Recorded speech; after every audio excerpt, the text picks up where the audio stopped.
s'est réellement passé à la croix? Voilà de quoi nous allons nous entretenir ce matin. Qu'est-ce qui s'est réellement passé à la croix? Il y a aussi des fausses idées sur ce qui s'est réellement passé à la croix. Il y a la vérité, il y a aussi les mensonges. À la croix, qu'est-ce qui s'est réellement passé? Pour savoir ce qui s'est passé réellement à la croix, nous avons commencé par poser le problème, par constater. Le problème a commencé dans le jardin d'Éden. C'est dans le jardin d'Éden que le problème s'est posé.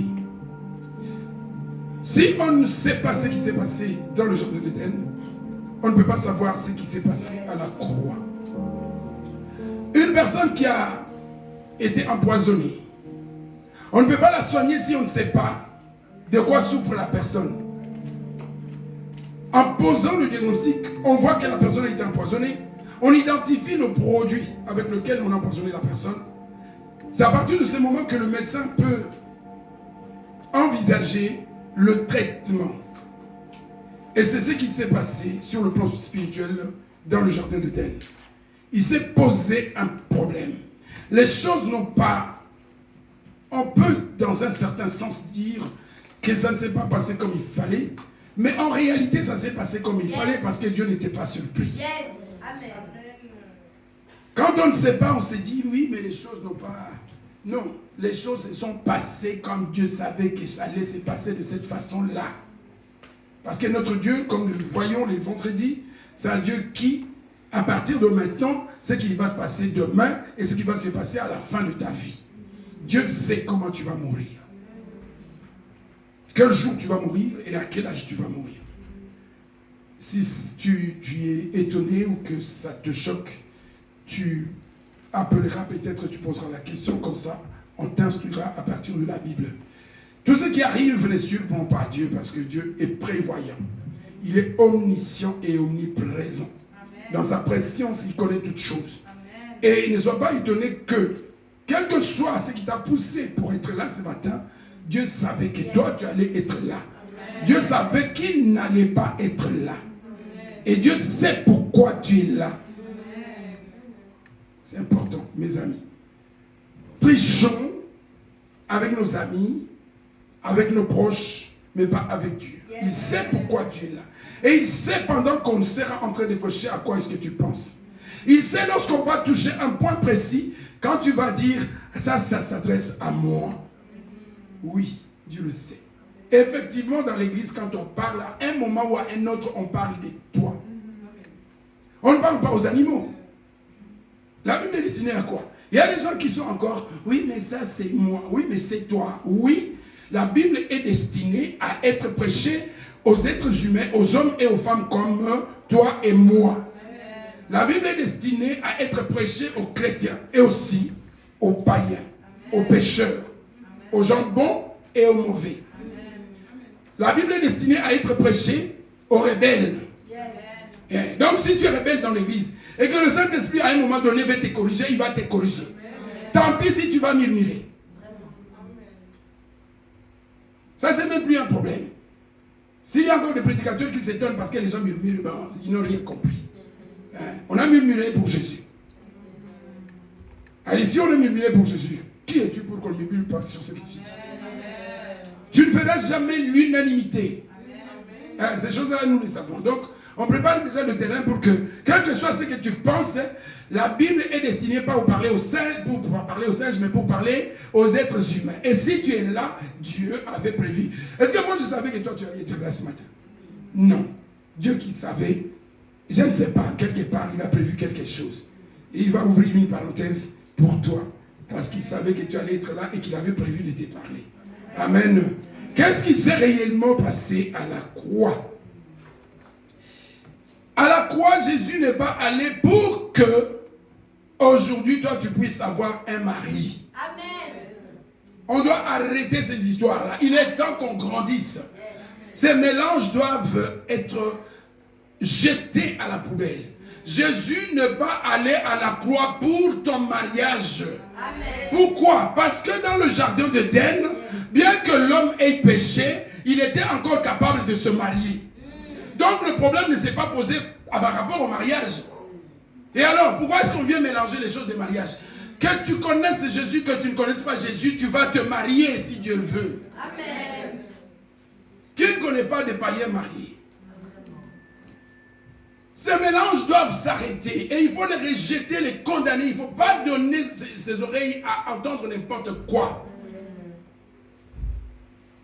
Quand l'homme a péché, Dieu n'a pas dit, ok Adam, puisque tu as péché, je te retire ta femme, désormais, il faut que tu te convertisses pour avoir une femme. Est-ce que nous sommes d'accord? Alors pourquoi ces mélanges? Mon père c'est ma bala. Oui, d'accord, puisque le mariage vient de lui. Mais le mariage n'est pas spécialement pour ceux qui se convertissent. Je connais un Africain, un chef de village, je ne sais pas, 39 femmes et plus de 100 enfants. Il ne connaît pas Jésus. Est-ce que Jésus a résolu son problème à la croix? Le problème de mariage. On se marie même sans Jésus. On se marie. Et vous savez quoi? Je vais vous surprendre. On tombe même sur des très bonnes femmes sans Jésus. Yes. Nous, de notre génération, moi j'avais 4 ou 5 tantes. Je les voyais, c'était des femmes. Aujourd'hui, quand les chrétiennes ne veulent pas se soumettre, moi j'ai vu mes tantes soumises à leur mari, alors que ce n'était pas des chrétiennes. Ah, je vais vous surprendre. C'est ça des fausses idées. Oui, parce que, oui, à l'église, parce que, non, il y a l'église, il y a des torts aussi.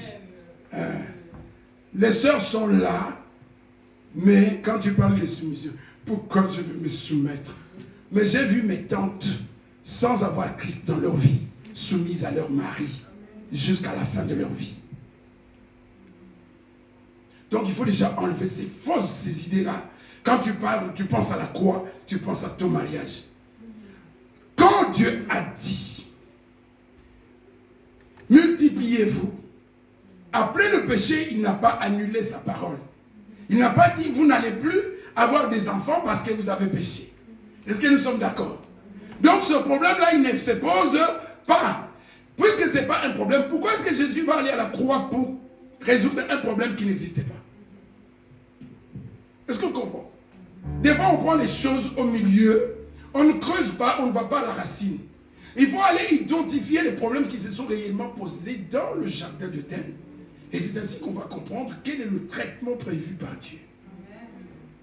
Dans le problème de fertilité, là, d'avoir d'enfants, d'avoir des mariages, d'avoir le cœur, l'âme sœur, ces problèmes-là, à la croix, Jésus, ce n'était pas son problème. Même si la théologie humaine aujourd'hui veut mettre tout. À la croix, ceux qui chantent, laissez-le conduire le corando parce qu'il a beaucoup souffert. Et Bill Gates n'a pas besoin d'aller dans une église pour être riche. Amen. Qu'on arrête un peu et arrêtez de suivre ces histoires. Les 7 clés de richesse, garde-les pour toi. Garde ces clés-là. Parce que s'il y avait des clés pour la richesse, Jésus allait les donner aux 12 apôtres.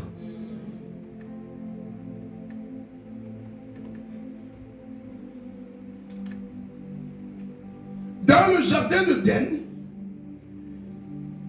la question d'étude ne s'est pas posée. Jésus n'a pas dit, Dieu n'a pas dit dans le jardin d'Éden, puisque vous avez péché, vous allez voir, vous n'allez plus être intelligent, vous n'allez plus étudier. Non, il n'a pas posé ces problèmes-là. Si tu es paresseux aujourd'hui, tu es paresseux. Si ton QI est trop petit, il est trop petit. Si tu es intelligent, tu vas être intelligent, tu vas étudier. Ce n'est pas question de prières ou pas de prières, de Jésus ou pas de Jésus. Nous, lorsque nous étions à l'école, nous étions sans Jésus. À l'école, nous étions sans Jésus. Et nous étions intelligents. Amen. Je ne sais pas vos bulletins si vous avez. Moi, j'ai mes bulletins de l'école primaire jusqu'à aujourd'hui. Je les ai à la maison. Ils vont dire, ah, ils racontent des histoires. Non, je ne raconte pas des histoires. Ils sont à la maison. Et sans Jésus, on avait le cerveau. Ce problème ne s'était pas posé dans le jardin d'Éden. Et donc, il ne faut pas le ramener à la croix. Alors, qu'est-ce qui s'est réellement passé? Qu'est-ce qu'il a résolu comme problème à la croix? C'est ça qui nous intéresse. Et c'est pour ça que l'Église existe. L'Église n'existait pas pour les mariages. L'Église n'existait pas pour que les gens aient des visas. Ça ne se pose pas trop. Ce problème ne se pose pas trop en Europe, mais en Afrique, c'est aussi une partie de l'Évangile. Oui, viens à l'église comme ça, on reçoit ça. N'importe quoi. Dieu n'est pas limité. Il peut te bénir dans le désert. Il faut oh, je connais. J'aurai jamais ce que les gens qui sont en Afrique. Moi, je connais les gens en Afrique. J'aurai jamais ce qu'ils ont. Ils ne sont pas venus habiter ici, mais j'aurai jamais ce qu'ils ont. Ils ont des immeubles. Moi, je n'en aurai pas. Il dit, mais comment tu sais? Comment je sais? Des dieux, de toute façon, je ne les cherche pas. Je n'en ai pas besoin. Voilà. J'ai juste besoin de là où mettre ma tête. Cela me suffit. Amen. Alors, qu'est-ce qui s'est passé dans le jour de Éden? Quelle est la solution que Jésus a apportée? Quel est le travail accompli à la croix? Après le péché, nous avons déjà vu, et je répète, parce que j'ai dit qu'il faut que les gens comprennent. Ceux qui veulent comprendre, comme Jésus disait, ceux qui ont envie de comprendre, ceux qui ont l'intelligence de Dieu, ceux qui les laissent conduire par le Saint-Esprit, ils comprennent. Les autres, ils comprendront jamais. Le péché qui a offensé la sainteté de Dieu a créé entre Dieu et l'homme une séparation. Ce qui s'est passé, c'est que l'homme s'est éloigné de Dieu par le péché. Il est allé loin. La communion, la communication, une bonne relation avec Dieu était devenue impossible à cause du péché. Pourquoi? Selon le principe biblique qui dit que la lumière et les ténèbres ne peuvent pas cohabiter. L'homme pécheur rentre dans les ténèbres, devient ténèbres, et Dieu reste saint. Entre la sainteté et les ténèbres, les péchés, il n'y a pas de relation. Donc un mur s'est levé entre Dieu et l'homme. C'est ça la Bible. C'est par là qu'on doit commencer. Arrêtez d'aller chercher pourquoi. L'homme ne devait pas manger, ne devait pas obéir. Il l'a fait et cela l'a éloigné de Dieu, l'a séparé de Dieu. Et nous allons voir, ça posait aussi notre problème. Maintenant à la croix, Jésus vient pour apporter la solution à ces problèmes qui s'est posé. Dieu s'est mis en colère. Oui, Dieu s'est fâché. Nous avons déjà vu beaucoup de versets. Par exemple, Jean chapitre 3, verset 36, où il est dit que celui qui a le Fils a la vie, mais celui qui n'a pas le Fils, la colère de Dieu, non seulement il n'a pas la vie, mais la colère de Dieu demeure sur lui. La colère depuis quand? Depuis le jardin d'Éden. À cause de quoi? À cause du péché. Et donc, s'il faut qu'il y ait des solutions, c'est d'abord apaiser la colère de Dieu contre l'homme. Comme nous sommes là ce matin, notre problème avec Dieu, c'est que certains ne sont plus sous la colère de Dieu, mais par contre, d'autres sont sous la colère de Dieu. Ce qui fait la différence ce matin, ce n'est pas comment tu es coiffé, ce n'est pas comment tu es parfumé, comment tu es habillé. Ce qui fait la différence ce matin, c'est que certains sont sous la colère de Dieu encore parce qu'ils n'ont pas de Fils, et d'autres sont libérés de la colère de Dieu. Amen. Toi, tu sais de quel côté tu es. Quand Jésus va à la croix, c'est pour apaiser la colère de Dieu. Comment cela allait-il se faire? L'homme pécheur devait payer. Il était mort déjà spirituellement. Et si les choses, Dieu n'avait pas pris l'initiative de sauver l'homme, ce qui allait se passer, c'est que la mort spirituelle, qui est temporaire aussi longtemps que l'homme vit, mais éloigné de Dieu, allait se traduire dans la mort éternelle, c'est-à-dire la perdition loin de Dieu. C'est ça dans la pensée de Dieu, dans la mémoire de Dieu, dans l'esprit de Dieu, dans son amour. Il fallait trouver la solution, pas à ce que l'homme se marie ou qu'il ne se marie pas. Puisque de toute façon, la Bible n'oblige pas que l'homme se marie. Voilà, ça n'a jamais été un problème. Comme tu es là, c'est toi qui décides. Si tu ne veux pas te marier, si tu ne pêches pas, c'est la Bible qui le dit. Amen. Pourquoi est-ce que ça va devenir un problème? Tout le monde n'a pas besoin de se marier. Et il y a des femmes qui se disent, moi c'est ma carrière. Mais il y a aussi des femmes qui disent, moi je vais me marier et avoir 15 enfants. Hein, les deux ne pêchent pas. Amen. Ma soeur, si tu veux remplir le monde, remplis le monde, tu ne pêches pas. Amen. Mais sois responsable, il ne faut pas faire des enfants pour faire des enfants. Tu fais les enfants, il n'y a plus. Fais les enfants, mais sache que c'est un travail à plein temps. Tu veux en faire 2, 3, 4, 5, 10, c'est ton problème. Et en plus, en Europe, il y a les allocations. Amen. Il faut préciser tout ça. La solution à la colère de Dieu. Dieu est en colère. Quand tu es fâché avec ton mari, le problème qu'il faut résoudre, c'est de chercher la paix, apaiser ton mari. Ne va pas chercher des problèmes ailleurs. Reviens au problème, apaise le cœur de ton mari ou de ta femme pour que la paix revienne. Et c'est ce qui s'était passé. Nous, l'homme n'était pas capable de revenir vers Dieu. Il n'avait pas les moyens, il n'avait pas la capacité parce qu'il était devenu pécheur. Et Dieu, parce qu'il est amour, dit c'est une question d'amour. Répète avec moi, c'est une question d'amour. C'est une question d'amour. Parce que les anges ont péché avec l'homme, avant l'homme. Quelle est la solution que Dieu a trouvée pour les anges? Vous savez que les anges ont péché avec, pas tous les anges. Hein? Un tiers. S'il y a 30 milliards d'anges, 10 milliards ont péché. Ont suivi Satan. Quelle est la solution que Dieu a envisagée? Quel est le sort de ces anges qui ont péché? Ils sont condamnés et il n'y a pas de solution. Ils iront dans les temps de feu avec leur maître qu'ils ont suivi. Mais pourquoi toi, Dieu n'a pas aussi scellé ton sort pour dire toi aussi tu vas aller le suivre ton sœur? À cause de son amour pour toi. Et moi je vais plus loin, je vais dire Dieu nous aime plus que les anges. Et c'est pourquoi il dit créons l'homme à notre image. Les anges sont des esprits. Vous savez pourquoi Dieu nous aime plus que les anges? Parce que les anges ne sont pas au service des anges, mais les anges sont à notre service. Et Dieu, comme nous sommes là, les anges sont là pour voir ce qui se passe. Et quand quelque chose arrive, si tu es un enfant de Dieu, les anges interviennent. Ce sont des serviteurs de Dieu au service de ses enfants. C'est une question d'amour. Il faut qu'on réalise.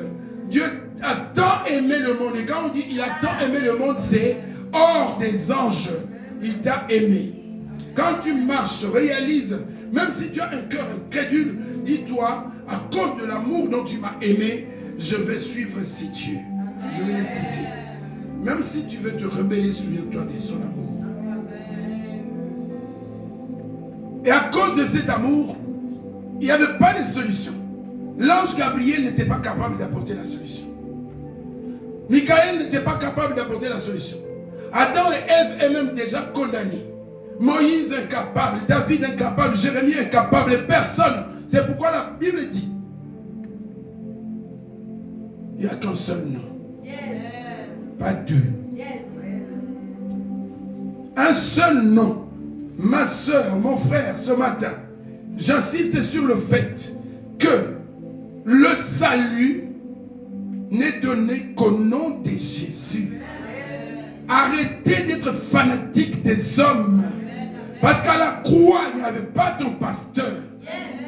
Et même s'il était allé à la croix, ça n'allait pas changer grand-chose parce que c'est un pécheur comme toi et moi. À la croix, ce n'était pas nos parents qui étaient allés à la croix. Moïse ne pouvait pas aller à la croix pour nous. Seulement Jésus. Jésus. Être chrétien, c'est ça aussi. C'est pas Jésus avec Marie. C'est pas Jésus avec Pierre. C'est pas Jésus avec prophète. C'est pas Jésus avec bishop. C'est Jésus et Jésus seul. Seul Jésus à la croix. Lui, il n'avait jamais péché. Voilà pourquoi il est qualifié. Il n'avait jamais connu de péché. Il était saint et il était céleste. La solution ne pouvait pas venir de la terre. Elle ne pouvait venir que d'en haut. Et Dieu, dans son amour, depuis les temps éternels, dans son conseil éternel, comme on dit, il a décidé de donner une solution à l'humanité. C'est Dieu qui a décidé de te sauver, ma soeur. Et tu peux prendre ou refuser.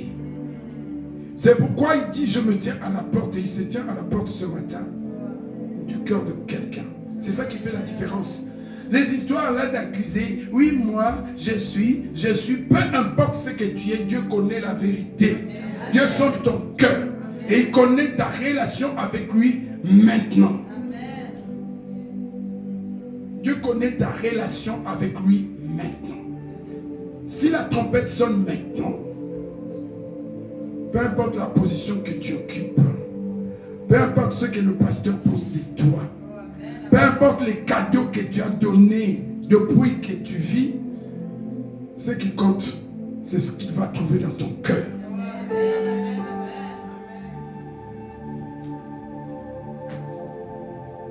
On décide dans le conseil éternel de Dieu qu'il faut que le Fils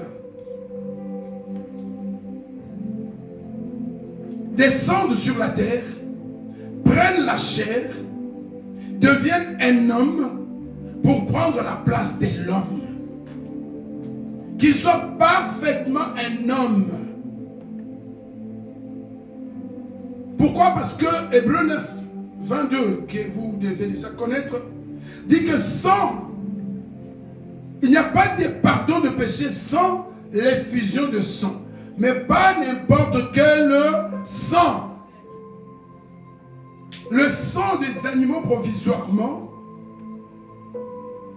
en attendant la venue de Jésus, on se servait des animaux. Mais ce n'était pas la solution. C'était juste l'ombre de choses qui allaient venir. C'est pourquoi j'insiste toujours. Attention des retours que vous faites dans l'ombre. Alors que nous sommes dans la réalité.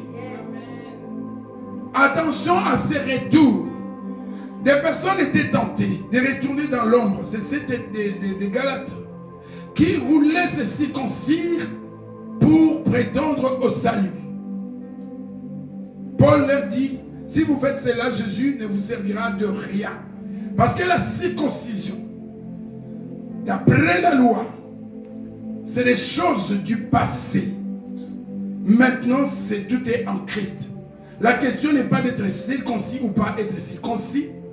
La question n'est pas de manger ou de ne pas manger tel ou tel animal. La question est d'être en Christ. De recevoir Christ. Et ça nous pose la question. Est-ce que tous qui sont ici ce matin ont Christ dans leur vie? Frère, ça fait sœur, tu es là depuis longtemps, mais tu n'as pas Christ dans ta vie et tu sais que tu n'as pas Christ. Est-ce qu'on peut savoir qu'on a Christ dans sa vie ou pas? Yes. Si tu ne le sais pas, à la fin pose la question. Tu sais pourquoi tu n'as pas Christ dans ta vie? La Bible dit que celui qui est en Christ, il est une nouvelle créature. Est-ce que tu es une nouvelle créature? Une nouvelle créature veut dire quoi? Mokili otika. Amen. Tu ne mélanges pas les choses. Tu vois, ça commence à venir. On va dire encore Papa John. Quand tu es une nouvelle créature, tu ne vas pas aux attentes parce que c'est Sodome et Gomorrhe. Amen.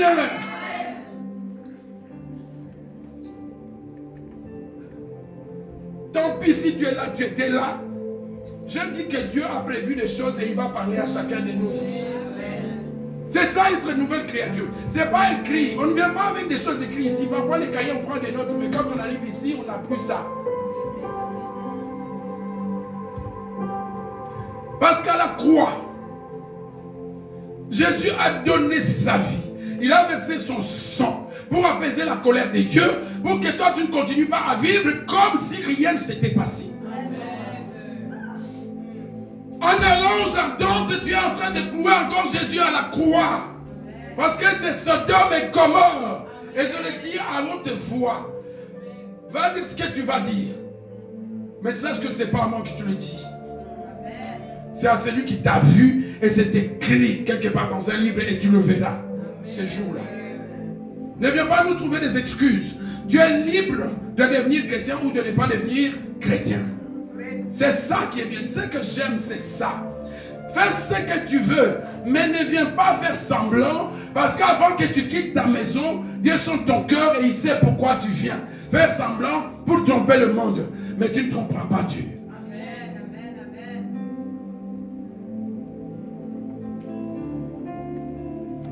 L'église malade d'aujourd'hui, c'est quoi? C'est trop de mélange. Non, on ne va pas dire ça parce que les gens ne seront pas contents.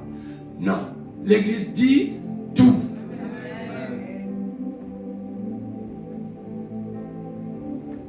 Parce que nous avons la mission de former les disciples.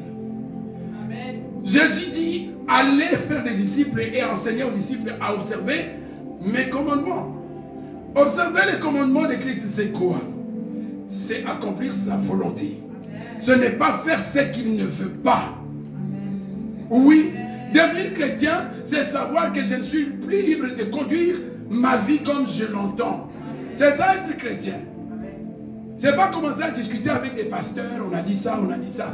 Nous, on dira ce qui est écrit. Amen. Que ça te plaise ou non, ici, on dit ce qui est écrit. Nous n'avons pas réussi la mission d'avoir 5000 personnes. Yes. Ça n'a jamais été le cas, ça ne sera jamais le cas. Là où Dieu... De toutes les façons, 5 ou 10 000 personnes, ce n'est pas la preuve qu'ils sont convertis. On connaît les gens dans beaucoup d'églises. Je connais les gens dans les églises des États-Unis. Je connais les gens dans l'église du Congo. Je connais les gens dans l'église du Congo-Brazzaville. Je connais les gens dans l'église de France. Je les connais, je connais leur vie. Je sais qu'ils sont dans les églises. Et qu'il y a des milliers de personnes dans ces églises-là. Mais je sais qu'ils ne sont pas des chrétiens. Si tu connais une église où tu entres, tu dis qu'ici, c'est tous des chrétiens. Ben, dis-moi cette église, moi je vais aller là. Moi je vous quitte ici, je vais là-bas.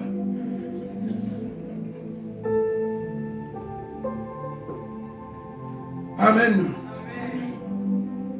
Il faut apaiser la colère. Il faut ramener la paix entre Dieu et les hommes.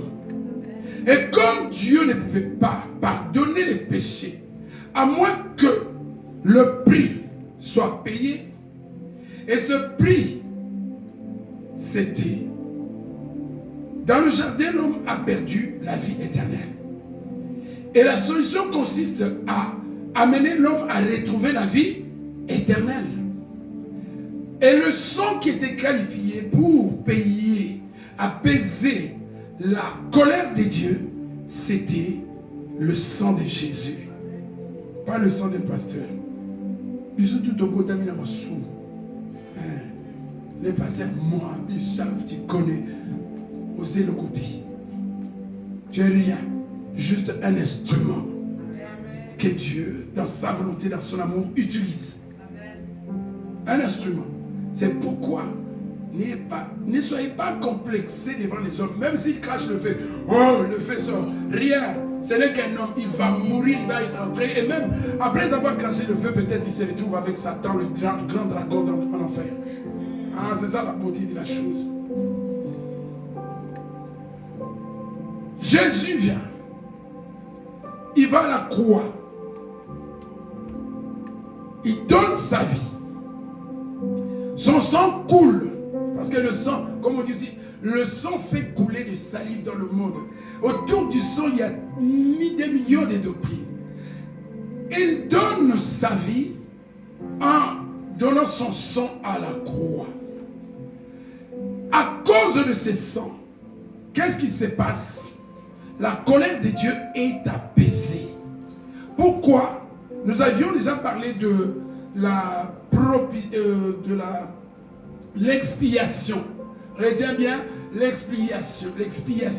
C'est quoi l'expiation? Pour ceux qui ont déjà suivi 2 ou 3 fois déjà insisté. C'est quoi l'expiation? L'expiation. Les mamans prophétesses, les papas prophètes, l'expiation en tant que chrétien. Vous connaissez les codes. Ici, nous sommes dans les codes spirituels. Il faut connaître, un chrétien doit connaître les codes spirituels. Ça, ce sont nos codes. Vous avez les codes, je ne sais pas, du monde, là, ou des histoires, des termes que vous utilisez. C'est quoi l'expiation? Hein?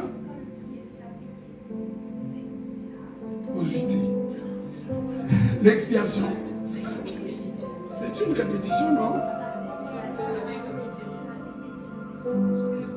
Un petit peu, oui. On parle du bouc émissaire. Vous connaissez l'histoire du bouc émissaire? C'était quoi? Les hommes péchaient, mais on reportait les péchés sur un bouc qui était égorgé. En principe, chacun de nous devait être égorgé à cause de ses péchés. Mais au lieu que ça soit chacun de nous, c'est Jésus qui a tout pris sur lui. Son sang avait tellement de valeur qu'il pouvait couvrir le monde entier. Pourquoi? Parce que c'était le sang parfait. Alors que notre sang était démodé parce qu'il était un sang de péché, sans valeur. Il va à la croix. À ta place, l'expiation c'est quoi? L'acte par lequel quelqu'un substitue à une autre personne pour payer sa dette. La substitution. Jésus à la croix, pendant que toi tu es en train de fêter, pendant que toi tu es en train de pécher, c'est lui qui est maltraité à la croix à ta place. Voilà la réalité. Et c'est ce qui se passe. J'aime Hébreux 6. Parce qu'après avoir appris ces choses, tu retournes dans le péché pour ta part. Tu es en train de clouer Jésus. Tu es en train encore de le poignarder à la croix. C'est ça la réalité. Voilà pourquoi le jugement sera sans miséricorde. Et pendant que tu pêches, alors que tu étais à l'église,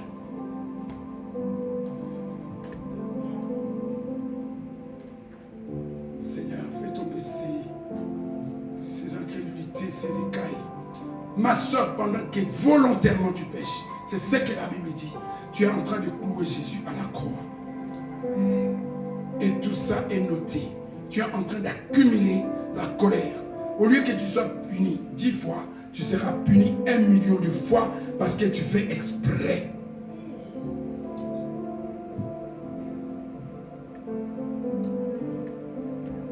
Qui pêche sans le savoir?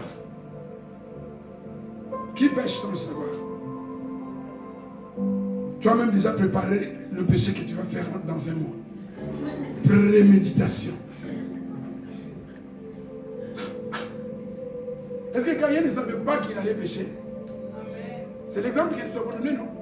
Caïn savait. Et il a été averti. Tu es averti ce matin pour son projet là que tu as le soir. Le projet que tu as dans la semaine. Voilà que Dieu, comme à Caïn, vient de t'avertir ce matin. Attention, ne me cloue pas encore à la croix.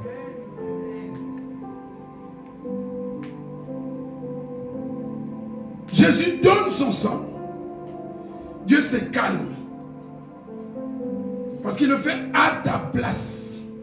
Ça c'est l'expiation. La substitution. Le fait d'avoir pris ta place à la croix. C'est ça qui s'est passé. Pas pour que tu trouves le travail, pas pour que tu conduises des Tesla, pas pour que tu voyages, mais pour que Dieu ne te punisse plus, qu'il ne tienne plus compte de tes péchés. Et surtout, oh, ce qui est bien avec Dieu, les péchés que tes parents avaient commis, parce que tu es né dans le péché, les péchés que tu commets aujourd'hui et les péchés que tu commets demain. Qu'est-ce que cela veut dire? Les péchés que tu vas commettre demain ne seront pas pris en compte, te seront pardonnés. Si tu es en Christ, je dis bien en Christ, c'est pas à l'église. Si tu es en crise, tes péchés demeurent jusqu'au jour du jugement. Parce qu'il y a maintenant les gens dans les églises, mais des gens en crise. Nous avons des chrétiens en crise. Des chrétiens, mais attends, un chrétien qui a du mal à prier. Tu t'es même levé le matin, tu es venu là sans prier. Ou tu as dit, Seigneur, merci pour la santé que ce matin. Toi, que c'est ça ta prière? Pas merci, merci, merci. Quand est-ce que le Seigneur te dira merci?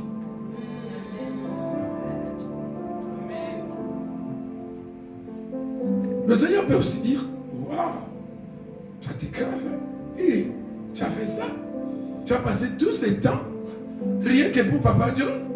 Oh, désormais, moi, mes yeux vont être sur toi.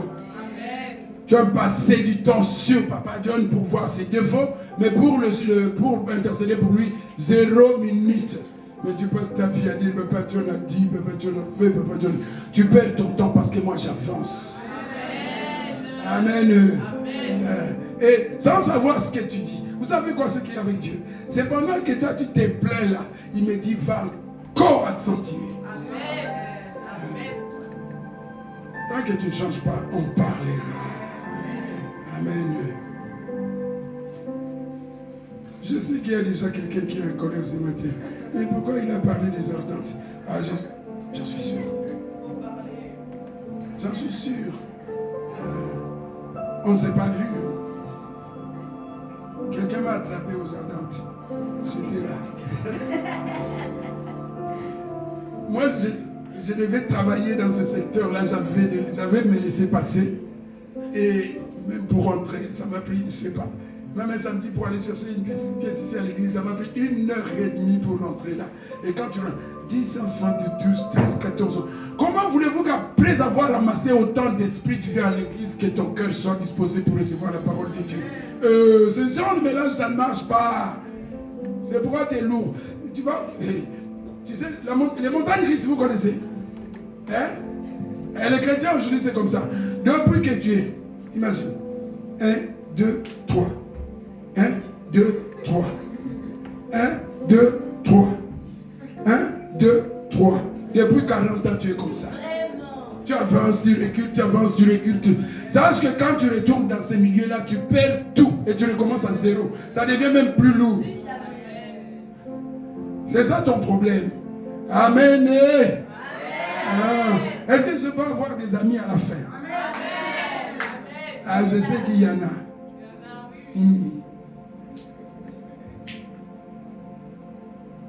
La colère de Dieu est apaisée pas parce que tu as prié, mais parce que Jésus a payé à ta place. Et le prix payé, c'est le sang. On peut déjà prendre notre premier verset, Romains chapitre 3, verset 25. Le prix que Jésus a payé, c'est le sang. Imagine que ton fils meurt. Imagine, ma soeur, mon frère, tu es là, qu'un jour tu perds ton fils. Parce qu'il voulait sauver une personne. Qu'il a plongé dans la Meuse pour sauver une personne. Et que ton fils meurt. Et que tu vois encore la personne continuer à faire les mêmes bêtises qu'avant. Quelle sera? Comment vas-tu réagir? Un fils est mort. Jésus est mort. Pour que toi, tu retrouves la vie éternelle que tu avais perdue. Dans le jardin d'Éden, tu n'as pas perdu le mariage. Tu n'as pas perdu les visas. Tu n'as pas perdu les richesses. Mais tu as perdu la vie éternelle. Et donc, le début des solutions, c'est déjà que la colère de Dieu soit apaisée. Celui que Dieu a destiné par son sang à être pour ceux qui croiraient. Pas pour tout le monde. Le sang est disponible pour le monde entier. Mais seulement ceux qui ont la foi. Est-ce que tu as la foi ce matin en Jésus? La foi en Jésus. Si tu as la foi en Jésus, pourquoi tu fais ce que tu fais? La foi c'est quoi? La foi c'est quoi? C'est ça, j'ai la foi, j'ai la foi. La foi c'est quoi? Prends l'exemple. Voilà. La foi c'est quoi? Abraham. Comment on sait qu'Abraham avait la foi? Il a obéi, il est parti. Et toi, ta foi, tu la démontres comment? Parce que la foi sans les œuvres, elle est morte. Ta foi, on peut la voir comment? Parce que tu veux coiffer. Tu montres ta foi comment? Bien coiffé, bien parfumé? Ou parce que tu danses bien?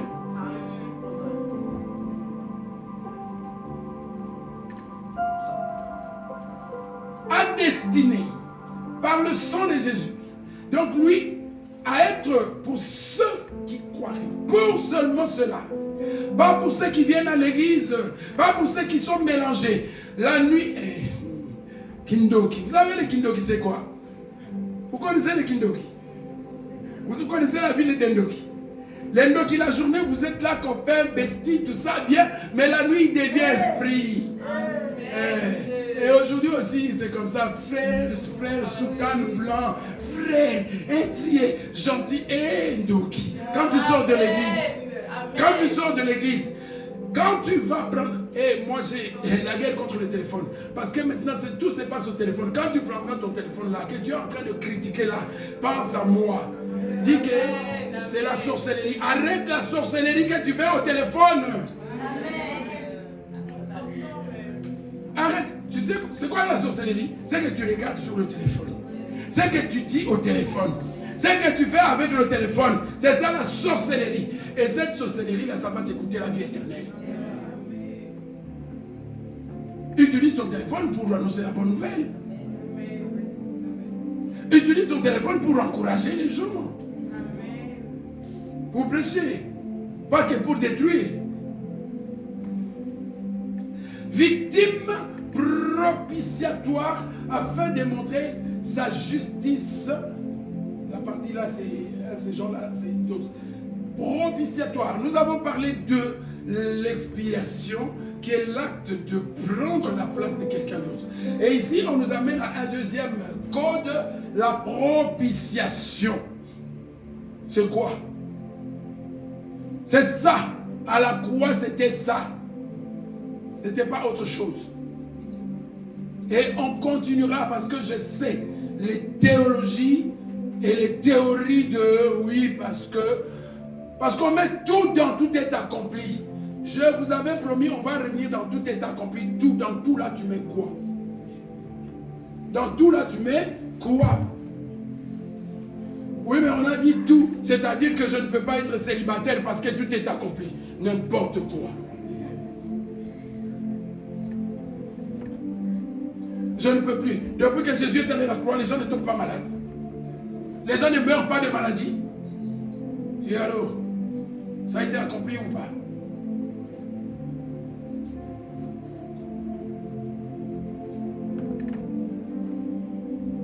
Victime propitiatoire. C'est-à-dire, ici c'est l'acte qui consiste à rendre quelqu'un propice, favorable. Il y avait un souci et je ne voulais plus t'entendre. Je ne voulais plus te sentir, je ne voulais plus te calculer.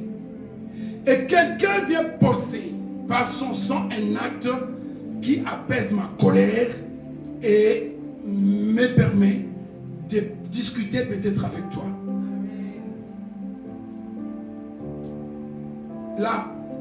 L'expiation, c'est le fait de prendre ta place. La propitiation, c'est le fait d'apaiser la colère de Dieu vis-à-vis de l'homme. C'est très important. Et Jésus n'a pas fait la propitiation pour que désormais je suis un homme d'affaires ou une femme d'affaires. Regarde autour de toi, il y a des hommes d'affaires qui font des affaires comme pas possible sans Jésus. Au contraire, nous devons refuser de nous consacrer, de consacrer tout notre temps aux affaires, mais le consacrer à Dieu. Mais eux, ils ont tout le temps de faire les affaires, jet privé, tout le temps. Donc Dieu a destiné Jésus, pas ton église, pas ton pasteur, Jésus à être victime propitiatoire, à accomplir, il a accompli la propitiation, l'acte de rendre quelqu'un propice, en l'occurrence Dieu vis-à-vis de l'homme, c'est-à-dire apaiser sa colère. Voilà le travail que Jésus faisait à la croix. Il ne traitait pas les affaires des affaires familiales, oui, parce que lui, dans cette... Non, on verra dans quelle mesure ces choses-là peuvent être incorporées. Et encore, dans une certaine mesure, pas totalement. Et même à la croix, Jésus n'a pas résolu le problème de la mort physique. Nous sommes d'accord? La mort physique existe toujours. Nous mourrons toujours, sauf ceux qui auront la grâce d'être vivants pendant que la trompette sonnera. Amen. Donc, il a apaisé la colère de Dieu. C'est-à-dire qu'à partir du moment où Jésus a donné son sang, il est possible que celui qui croit en lui soit réconcilié avec Dieu. La solution est là pour tous ceux qui sont en Christ. Dieu n'est plus fâché contre ces personnes. Ils ne sont plus ennemis de Dieu. Ils deviennent enfants de Dieu. Pourquoi? Parce que la barrière qui séparait Dieu et l'homme a été brisée. Comprenez bien, ce n'est pas fini, on continuera encore. D'abord, c'est le fait de ramener la paix entre Dieu et l'homme. Oublie d'abord les histoires, là, je ne sais pas quoi, parce que tout existe encore. Les maladies existent, la mort existe, la trahison existe, et le même péché existe. Qu'est-ce qui l'a rendu possible? C'est cette entente entre Dieu et les hommes pour ceux qui croient en lui. Seulement ceux qui croient en lui. Amen. Les vrais croyants, pas Amen. Les tricheurs. Amen. Pourquoi j'insiste sur les vrais croyants? Parce que quand tu te tournes vers Jésus, quelque chose se passe dans ta vie. Amen. Jean chapitre 1 verset 12. À tous ceux qui l'ont reçu, il a donné le pouvoir de devenir enfants de Dieu. À tous ceux qui l'ont reçu. Mes amis, la vie chrétienne, ce n'est pas des choses de théorie. Arrêtons les théories. Les gens qui viennent avec théorie m'énervent. Tu sais si tu es chrétien ou pas chrétien. Tu sais quoi? On va me proposer ce qu'on appelle des propositions indécentes. Il y a des choses qu'on va nous proposer tous les deux, toi et moi. Moi, je vais les refuser, toi, tu vas le faire. C'est ça qui fait la différence. Je vais les refuser, pourquoi? À cause de Jésus. Est-ce que tu es capable de refuser des choses maintenant pour Jésus? Yes. Je vais commencer avec les sœurs. On te propose de devenir deuxième bureau de quelqu'un parce qu'il a des millions, il te gâte, il t'achète de maisons, de voitures, de verres. Tu deviens une grande dame. Est-ce que tu vas refuser? Yes.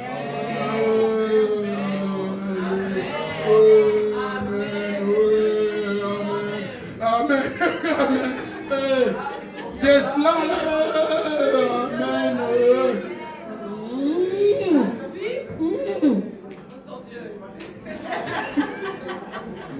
Amen. Entre nous. On refuse.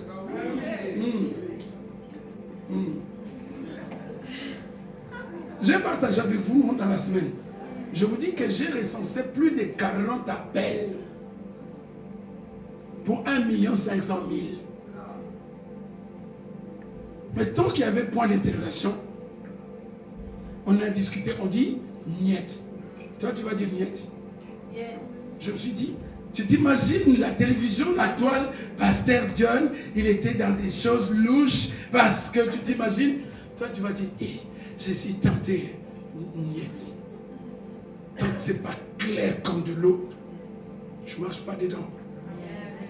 J'ai besoin d'argent. Mais tente-moi avec d'autres choses. Est-ce que tu vas dire aussi non? Déjà pour 2000 déjà.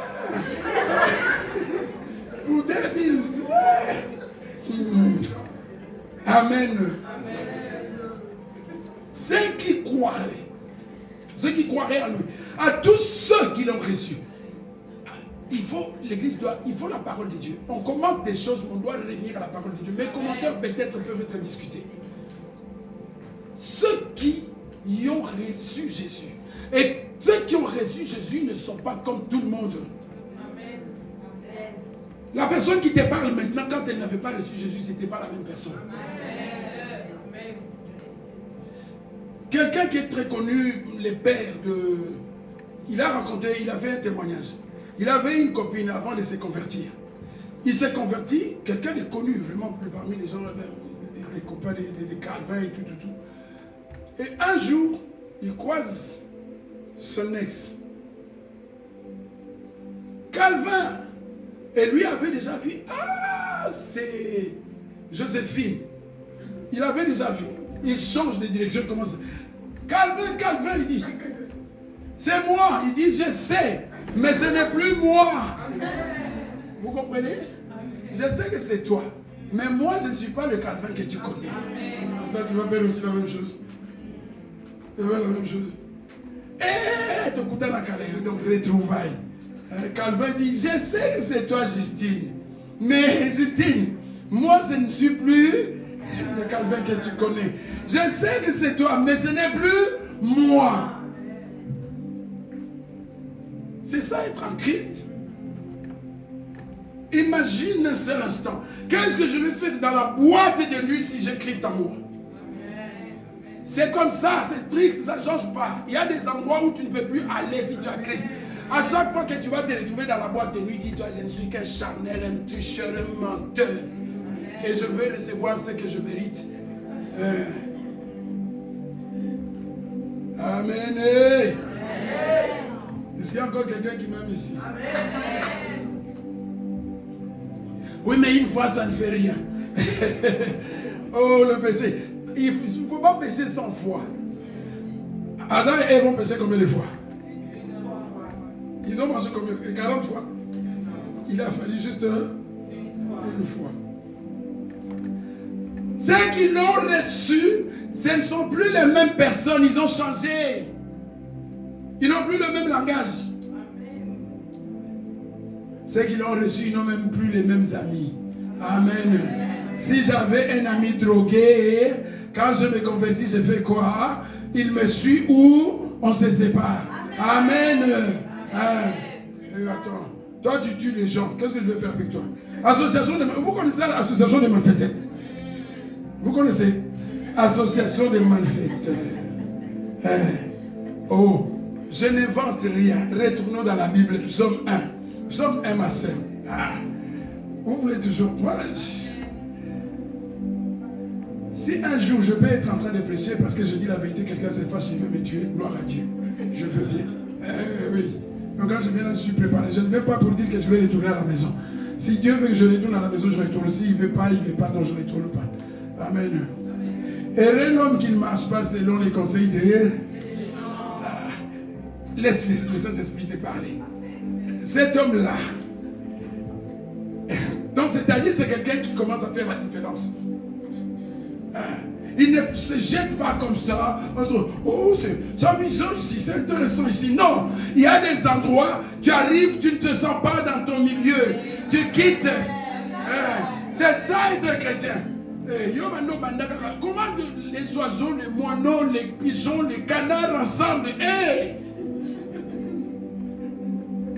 Quand tu fais la cuisine, tu fais comme ça. Poulet, maillot, vous mangez. Poulet, maillot, bitoto, pondou, madessou, tout ensemble. Non, mais ça va être indigestion, ça va poser des problèmes. Donc cet homme qui a reçu, à tous ceux qui l'ont reçu, quand Jésus a donné sa vie, quand son sang a coulé, tous ceux qui le reçoivent, ils deviennent de nouvelles créatures. Et donc, il commence à faire la différence. Il ne marche pas selon les conseils de tout le monde. Tu sais que le frère, ça ne va pas. Chaque fois que tu es... Même s'il est ici. Le frère, ça ne va pas. La soeur, ça ne va pas. Et tu es tout le temps collé avec le frère. Parce que vous êtes les oiseaux des mêmes plumages. Il ne s'arrête pas sur la voie de... Vous voyez déjà la différence. Il ne s'arrête pas partout. Il ne marche pas avec tout le monde. Il n'est pas mis avec tout le monde.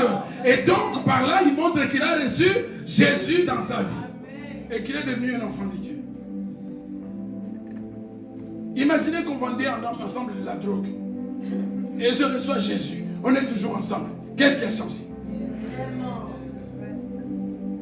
Juste pour venir à l'église dimanche, mais le soir, on retrouve... rien n'a changé, c'est clair. Et qu'il ne s'assied pas en compagnie de... moqueurs. Non, moi je ne fais rien. Tu ne fais rien comment? Les gens avec lesquels tu passes le temps, qui sont-ils? Regarde la liste, est-ce que c'est moi? Et c'est moi? Alors si tu n'es pas d'accord, on efface ça. Prenez vos Bibles, effacez ça. Maintenant c'est comme ça. Pourquoi tu n'arrives pas à te détacher de certaines personnes autour de toi? Parce que... merci beaucoup. C'est elle. Donc si vous devez me lapider là aussi. Hein? C'est ça. On ne doit plus te retrouver avec cette... On va à la gare, là, à la maison, là, chez les... Quand on est venu en Belgique récemment, c'est encore l'ancienne gare, ça fait, je crois, c'est peut-être plus de 30 ans. Notre première fille appelée, c'était de quoi? Ils les appelaient quoi? Des Miss. Parce qu'on habitait dans le quartier, donc on passait par là. Et voilà les Miss. Qu'est-ce que tu fais avec les Miss, frère? Les frères aiment bien les Miss. Les frères Toko Kamayou. Les frères, tard dans la nuit, les frères, les filles aussi devant les Miss. Qu'est-ce que tu vas faire là, frère? Amen. Frère, si tu fais un tour par là, on a que sur la mission. Non, maintenant, il passe pas par là. Il passe sur son téléphone. Frère, c'est ça que tu regardes sur ton téléphone. À chaque fois que tu vas regarder ça sur ton téléphone, dis, Papa Dieu, oh, la caméra. Amen. Voyez, à tous ceux qui l'ont reçu. Donc à la croix, n'oublie pas la croix, on parle de la croix. Tout ça pour faire comprendre, il faut que ça soit simple. Donc à la croix, ceux qui reçoivent Jésus, qui changent leur façon de marcher, qui changent les amis, qui ne font plus n'importe quoi, qui ne vont pas n'importe où, ces gens-là, ils sont réconciliés avec Dieu. Et ils montrent qu'ils sont réconciliés avec Dieu. Maintenant qu'ils sont réconciliés avec Dieu, ils peuvent se mettre à demander à Dieu qui est leur Père certaines choses que tout le monde ne peut pas demander. C'est là, demandez, vous recevrez Matthieu 7,7, n'importe quoi. Il ne suffit pas d'être à l'église pour demander des choses et les recevoir. C'est quoi cette histoire? Pourquoi l'église? C'est là que je dis qu'à un moment donné, bon, c'est vrai qu'ils nous ont aidés. Mais il y avait des choses qu'on faisait comme ça, comme ça, comme ça. Non, on ne veut pas balancer comme ça. C'est oh quoi? Explique. Oui, Matthieu 7,7, c'est écrit. Mais explique. Demandez. Tu vas le prendre un sort, un marabout, tu vas le prendre tout le monde, un sorcier, un violeur, et tu lui dis, regarde, c'est écrit dans la Bible, Matthieu 7,7. C'est ça.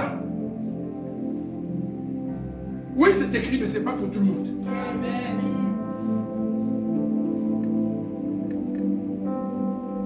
Tout ce qui est écrit là, ce n'est pas pour tout le monde. Il y a des promesses ici, mais il y a aussi des avertissements.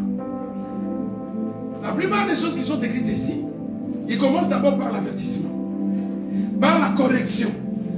On mélange trop. Dans la Bible, il n'y a pas que des promesses. J'aime pas les temps qui sont tout le temps derrière les promesses sans parler des conditions des promesses. Parce que les promesses de la Bible sont conditionnelles. Il y a des choses qui sont que pour les enfants de Dieu. Amen. Et quand on dit demander, on ne s'adresse pas à tout le monde. Est-ce qu'on est d'accord? Demander ne s'adresse pas à tout le monde. S'adresse à certaines personnes. Et je veux dire même, il y a beaucoup de conditions. Parce qu'il ne suffit pas de demander. Il suffit de demander aussi avec persévérance. Il ne suffit pas de demander avec persévérance. Il faut se demander aussi avec foi. Il ne suffit pas de demander avec foi. Il faut demander selon la volonté de Dieu. Et quand tu demandes, dis-toi que Dieu reste souverain. Amen. Il peut donner tout comme il ne peut pas donner. Amen. Dieu tient compte de ton âge. Pas de ton âge parce que tu as 80 ans.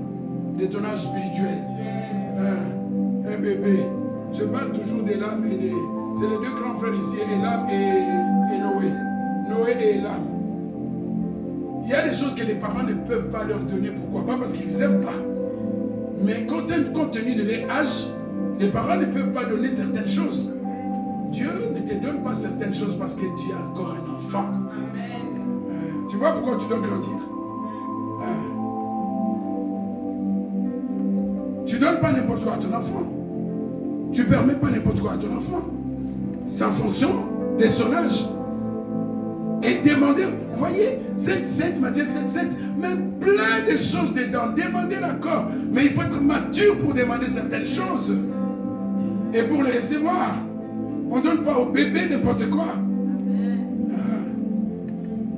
Maintenant, on t'a dit seulement, Mais c'est écrit, non? Oui, c'est écrit pour les bébés. Il se contente juste de demander. Depuis que tu as demandé, tu l'as déjà. Demander même.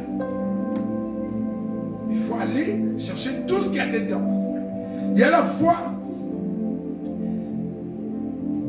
Si vous demeurez dans ma parole, si vous m'aimez d'abord, demandez ce que vous voudrez. Et c'est pas ça. Et malheureusement, c'est un verset sur lequel il y a tellement de choses à dire, mais on n'en parle pas. On se limite seulement à demander. Jésus dit, si vous m'aimez, il pose une condition. Tu ne l'aimes pas, donne-moi. On ne chine pas à dire, tu vas l'escroquer. Si vous m'aimez, alors vous allez demander ce que vous... il y a des choses que Dieu ne donne pas à certains chrétiens parce qu'ils n'aiment pas Jésus. Et tu vas demander comme ça jusqu'à la fin de ta vie, tu n'auras pas parce que Dieu connaît ton cœur. Tu ne l'aimes pas et toi tu veux l'escroquer. Tu crois qu'on veut escroquer tout le monde? Et il y a des hommes clairs. Chérie, j'étais un petit séconnier. Je suis déjà passé par là. Non, ça ne marche pas avec moi. Mais il y en a une fois que tu fais comme ça. Qu'est-ce que tu veux? Et non, avec Dieu, ça ne marche pas comme ça. Amen. Ces histoires. Les enfants, vous ne savez pas. Nous, on est passé par ces choses-là. Karashika, menteuse, elle ne t'aime pas. Elle sait que tu as une poche remplie. C'est pourquoi elle est gentille. Il y a des femmes comme ça qui sont gentilles juste parce que tu as une poche remplie. Il faut arrêter ça, sœur. Amen. Les frères, les yeux ouverts. Les frères aussi, vous êtes aussi comme ça. Les frères, vous êtes comme ça. On les appelle comment? Les frères là qui veulent vivre sur le dos des femmes. Les gigolos. Frère, les gigolos. Ah bah les gigolos. Tu ne peux pas. Tu ne peux pas. Si tu as Christ en toi, tu ne peux pas être le gigolo. Amen. Tu aimes donc comme ça. Donc les hommes et les femmes, on s'aime vraiment. Même si on n'a rien, on s'aime. Même si on est riche, on s'aime. Amen. C'est comme ça. Vous avez vu, non? Ok. Deuxième verset. Jean chapitre 4, verset 10. On n'a pas fini avec ce qui s'est passé à la croix. Il faut que ça soit clair. Je pense déjà avoir expliqué. Oui, les problèmes, il y a eu des problèmes. La maladie, c'est à cause du péché. La mort, c'est à cause du péché. Les difficultés même dans le travail, c'est à cause du péché. Mais à la croix, directement, il fallait toucher à la source des problèmes. Amen. Jésus n'est pas allé directement s'attaquer aux difficultés du travail, aux trahisons. Non, il est allé à la source. Une fois que la cause est traitée, les problèmes se résolvent par eux-mêmes. Et cet amour consiste en quoi? Je dis combien? 1 Jean, c'est ça? 4:10. Ok, c'est ça. Et cet amour consiste, l'amour de Dieu. Je dis que c'est une question d'amour. Parce qu'il a, pour les anges, il n'a pas trouvé les solutions, mais pour toi, il a trouvé la solution. Non point en ce que nous avons aimé Dieu, mais en ce qu'il nous a aimés et a envoyé son Fils comme victime. Pour le péché de qui? Mes amis, toi tu es content comme ça, que Jésus est mort pour toi, et tu te réjouis de recommencer, de dormir, de manger, de respirer, de vivre dans le péché, et tu viens à l'église, et là, oh Jésus, mon nom est écrit. Ton nom est écrit. Tu fais quoi là où tu es là? Une fois que ton nom est écrit là-haut, il y a des endroits, psaume 1. Là, oh, mon nom est écrit. Qui t'a dit? Qu'est-ce qui prouve? Bon, attends, montre-moi. Qu'est-ce qui prouve que ton nom est écrit là-haut? Partout il y a des péchés, tu es là. Hey. Partout il y a des péchés. Tu aimes les péchés comme le parfum. Tu vois comment il y a des gens qui... C'est parfum. Tu aimes les péchés comme ça. Tu le manges, tu le goûtes, tu t'asperges, tu fais tout. Mon nom est écrit là-bas. Et vous dansez bien. Et parfois, arrêtez de perdre le temps comme ça. Amen. moi je suis dans la joie. Mon nom est écrit là-haut. Parce que mon nom est écrit là-haut. Parce que je sais d'où je viens. Je sais qui j'étais. Je sais qui j'étais. Je suis prêt à tout lâcher pour Jésus. Prêt à tout lâcher pour Jésus. À sacrifier toutes les amitiés pour Jésus. Oui, parce que non, je cherche à gagner l'amitié de Jésus que ton amitié. Moi, ton amitié, tu joues à Jésus. Loin de moi. Zappé. Et bien zappé. Je vais même dans la corbeille. Je vais rechercher pour supprimer définitivement. Quoi? Aux hommes, ça va beaucoup de corona qui nous a livré.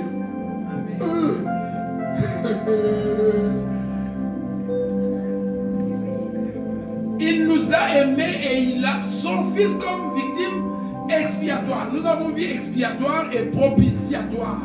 C'est-à-dire une victime qui prend notre place et une victime qui apaise la colère de Dieu. Voilà le travail à la croix. Père, pourquoi m'as-tu abandonné? Parce que tu sens le péché. Jésus sentait mauvais à la croix, péché. Le péché, on parle d'une bonne odeur, non? Est-ce que le péché dégage une bonne odeur? Et comme il s'est fait pécher, il sentait mauvais. Et pendant ce temps-là, le père dit, hé mon fils, je ne te reconnais plus là. Tu sens mauvais, tu sens le péché. Et ce péché-là, c'était mon péché, c'était ton péché. Et tu te réjouis à recommencer, à recommencer, à recommencer. Tu ne penses pas à la reconnaissance. Faisons certaines choses pour la reconnaissance. Il a souffert à cause de moi et je ne veux pas encore lui imposer ça. Je vais retourner encore. Pendant que tu es en train de pécher là, dis-toi, tu es en train de remuer les couteaux dans les plaies de Jésus.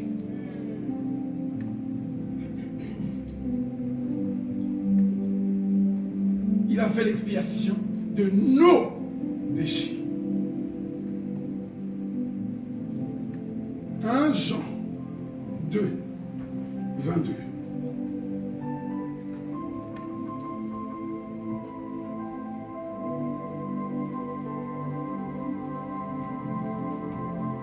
À la croix, qu'est-ce que Jésus a fait?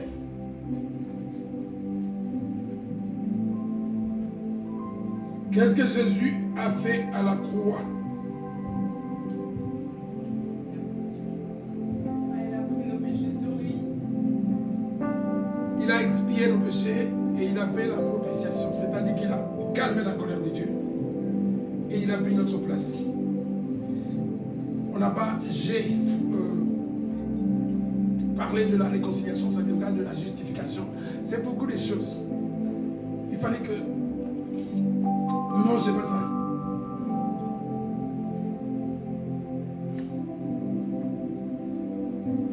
Un Jean 2, pas 2, 22.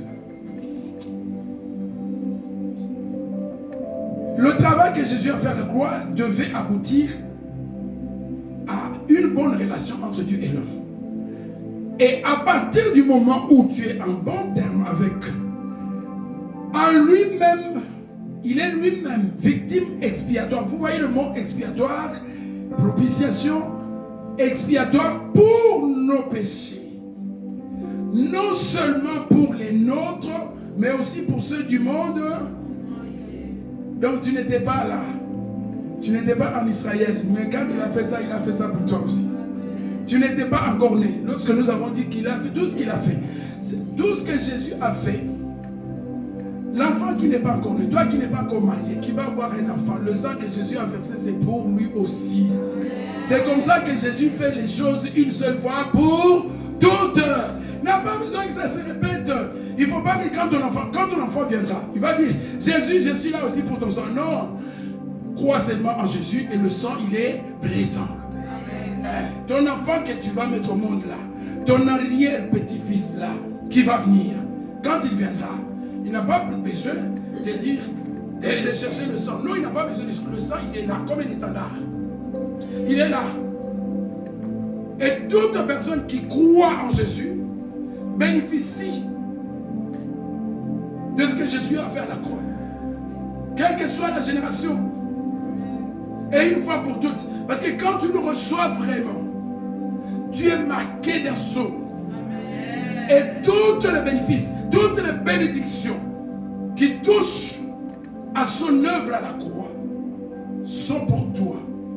Désormais, tu as un seul travail, te concentrer sur Jésus et persévérer jusqu'à la fin.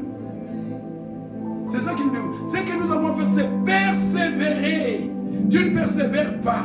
Tu victime pour nos péchés et pour les péchés du monde entier. Retenons bien. Qu'est-ce qui s'est passé à la croix? La colère de Dieu a été apaisée. Notre dette a été payée par Jésus, par son sang. Et à partir de ce moment, quand nous le recevons, ça ne s'arrête pas là. Lui, il a fait son travail pour tout le monde. Mais il faut que nous aussi, on fasse notre part. Notre part, c'est de le recevoir. De placer notre confiance en lui. Quand toi, tu places ta confiance en Jésus, tu deviens bénéficiaire de tout ce qu'il a fait à la croix. Et à partir de ce moment, c'est comme ça qu'on peut commencer à prendre certaines choses. En tant qu'enfant de Dieu, je peux déclarer. Ce n'est pas un sorcier qui va déclarer. Toi, tu vas déclarer de ce que Jésus a fait à la croix, alors que tu n'as pas de relation avec Jésus. C'est seulement les enfants de Dieu qui ont le droit de déclarer les choses. C'est là qu'on peut commencer à entrer dans les détails. Parce qu'il m'a réconcilié avec le Père. Parce que je suis devenu l'enfant du Père, je peux à partir de maintenant déclarer au nom de Jésus, Satan sort d'ici.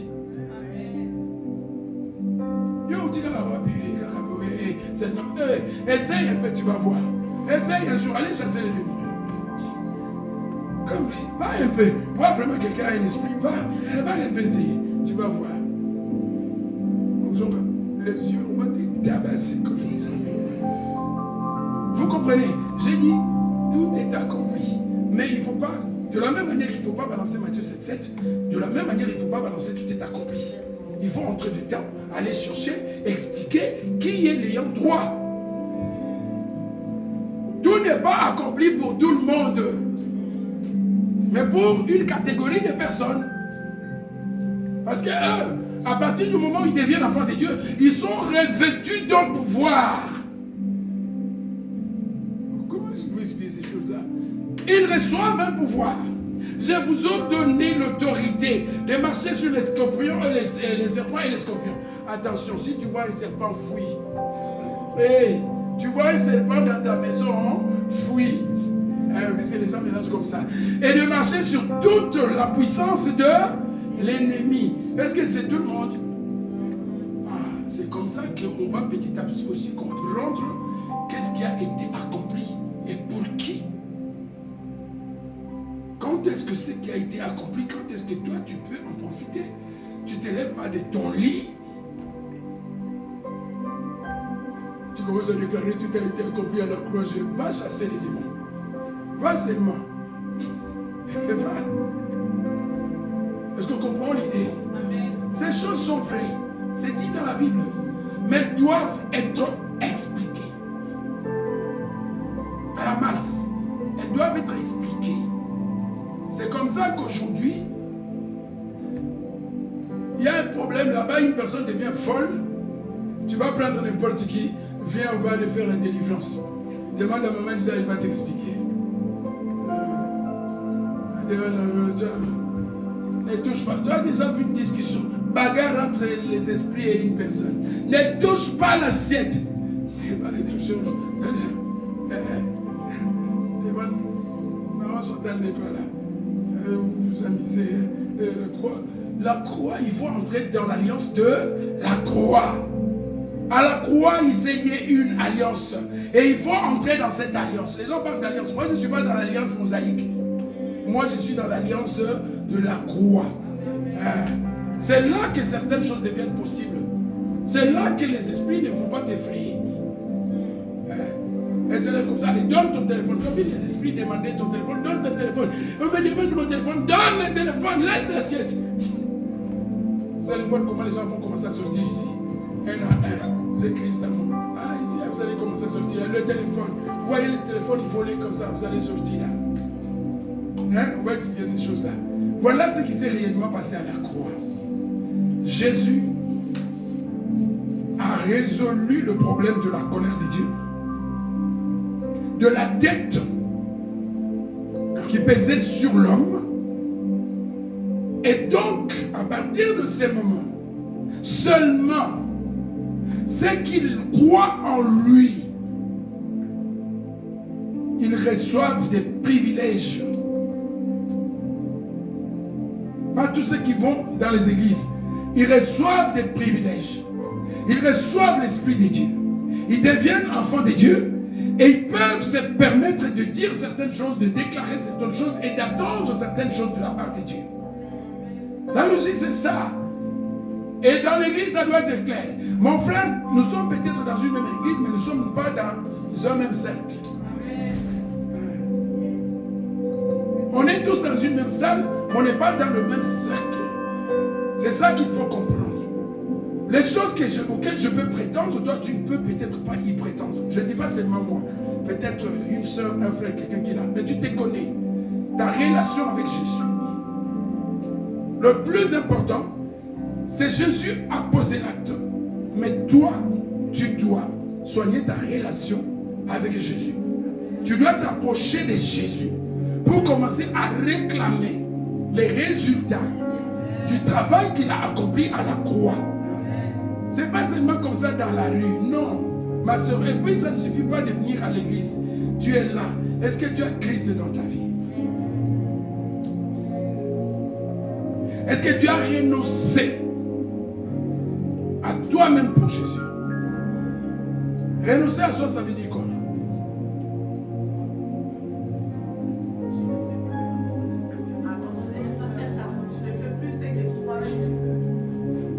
Un chrétien, vis-à-vis de Jésus, il n'a plus de droits. Imagine une fois sort ici. Vous savez quoi les enfants? Vous allez rester ici jusqu'à 18h. Amen. Une fois là, vous allez rester ici jusqu'à 18h. Oh, mais moi j'avais un programme. Vous allez... Ah, un chrétien c'est ça. Quand Jésus dit oui, tu ne peux plus dire non. C'est ça être un chrétien. On voit des chrétiens aujourd'hui qui font ce qu'ils veulent, quand ils veulent, qui marchent comme ils veulent. Chrétien. Distraction. Amen. Vous savez quoi? Dans l'église, il y a des infiltrés. Les gens que le diable envoie pour vous distraire. Amen. Veillez, c'est ça. Des chrétiens infiltrés. Ça existe. Je n'invente rien. Je n'ai pas l'habitude d'inventer. Dans la Bible, Paul les appelle des faux frères. Des faux frères. Et des faux sœurs aussi. Des faux chrétiens. Des faux chrétiens dans les églises, ça existe. Et leur travail, c'est quoi? D'endormir les enfants de Dieu, de distraire. Tu viens d'écouter la parole de Dieu. Tu as entendu ce qu'il a dit là. La personne qui va dire ça, c'est un démon déguisé. Si elle n'est pas d'accord, qu'elle soit, qu'elle ne soit pas d'accord, c'est son problème. Elle est libre. Qu'elle te laisse tranquille. Amen. Au nom de Jésus. Au nom de Jésus. Amen. Amen. C'est pas fini. On va continuer. Soyez bénis. Amen.